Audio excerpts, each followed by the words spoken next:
Hi guys, welcome to my videos. So guys, today in this video we are going to walk through how to fill up visa on arrival form for India. Before I proceed further, if you have not already subscribed to my channel, please go subscribe right now. And also I would like to clarify, neither I am an immigration consultant nor I am a government body.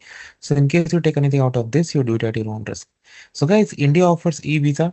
India also offers visa on arrival, although it is restricted to fewer nationalities.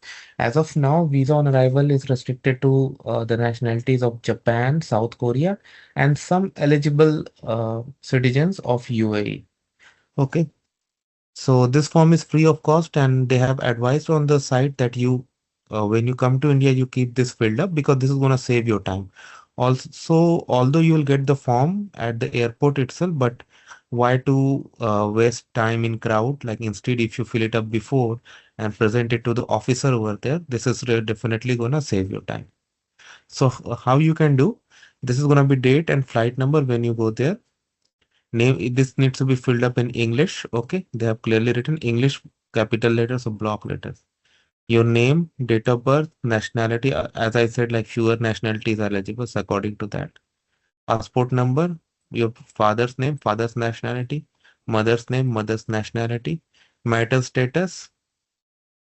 You can select which one is applicable to you. If you select single, then definitely this does not apply. Next section. If you select married, this applies.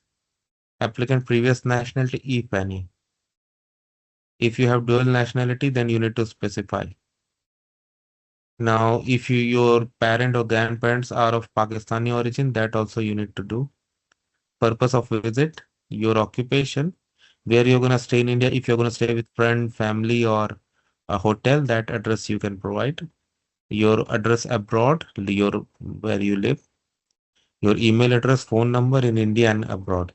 Well, for phone number, like they prefer if you have an Indian phone number. That's not mandatory. When I had gone, like I was filling this arrival form, not this form.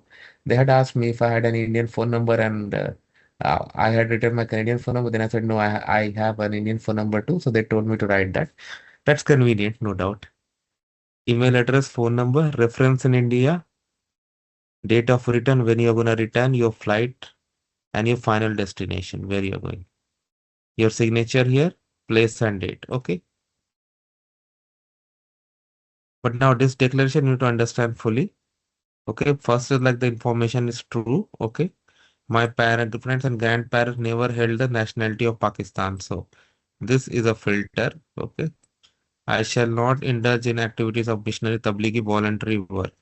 I shall not, on arrival in India, try to obtain employment or extend my stay for any other purpose. I shall abide by the rules and regulations of immigration in India. Okay, of course, when you go to another country, never break any rule. So that's how it works, guys. Let me know what if you think about it. Thanks for watching this video. Please subscribe to the channel. Thank you.